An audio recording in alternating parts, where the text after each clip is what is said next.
With the Mariners roster so fresh in our mind, we are back on the FanGraphs roster resource page, and today we're going to talk about the steamer projections for each player. We're going to start at the bottom of the lineup. We're starting with J.P. Crawford. Now, we all know J.P. Crawford had a down year at the plate in 2022, but the steamer projections in 2023 have him bouncing back a little bit. In 143 games, they have him taking 575 plate appearances, hitting 8 home runs, scoring 63 times, driving in 51 RBIs, and stealing 5 bags with a slash line of 256, 337, 365, and a 109 WRC plus with a 2.9 WAR. Colton, what do you think? I think that's pretty good for J.P. Crawford. His average, he's a little bit of a rise here, but he's sticking right around the same OBP. His WRC plus around 109. We'll take it from J.P.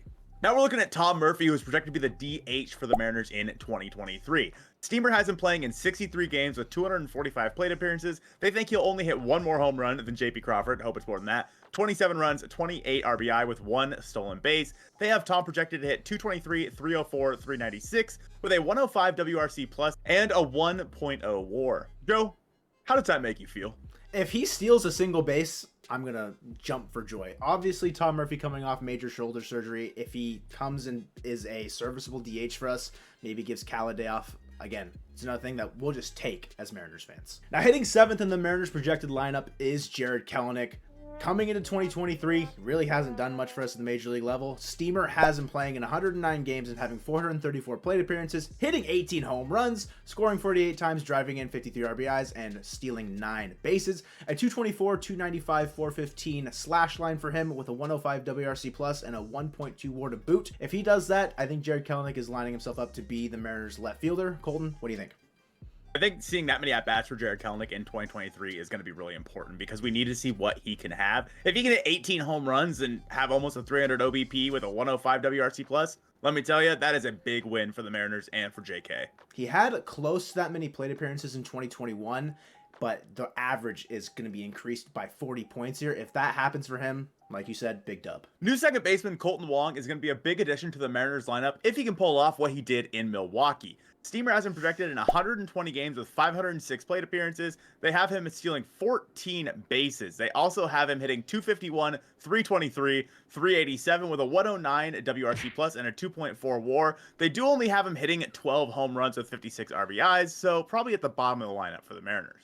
If I'm being honest with you, if he hits 12 home runs in T-Mobile Park, I'll be very, very satisfied. I don't see him passing double digits if I'm being realistic, but I do agree, big addition to the Mariners lineup if it pays off for him. Hitting before Colton Wong in this projected lineup is another new addition to the Mariners roster, Teoscar Hernandez, projected right fielder for them. 2023 Steamer has him playing in 143 games, taking 602 plate appearances with 28 home runs, 72 runs scored, 84 RBIs with 8 stolen bags, a 250 average, a 304 OBP, a 455 slugging, and a 119 WRC plus, but only a 2.1 WAR. Colton, what's wrong with that WAR right there?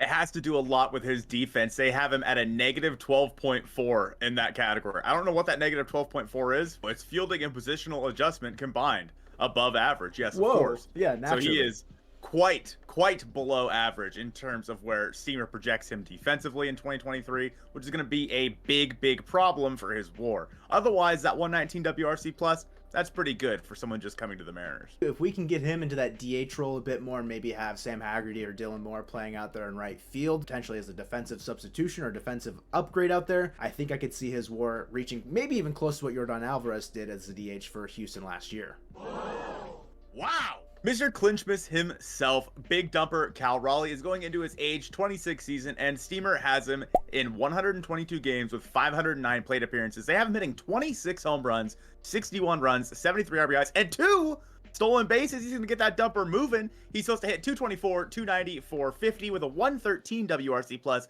and a 3.4 WAR. Joe, do you like that out of Big Dumper himself? I want him to go for 28, maybe even push 30 home runs, but I think staying around that plus or minus 2 from 25 is pretty good for him. If he continues to break the Mariners catching record at home runs, you know, good for him, but I think overall that's pretty sound. I wish they had him playing in a bit more games, only 122. Maybe he's nursing that left thumb a bit more, but I could see him pushing like 130, 140 games next year as well. That 122 games, I would assume, fits with him playing against lefties. I don't think he'll get as many at-bats versus lefties. He wasn't very good from the right-handed side of the batter's box, so maybe that's what they're taking into account there, but overall, Cal Raleigh's going to get the bulk of the time.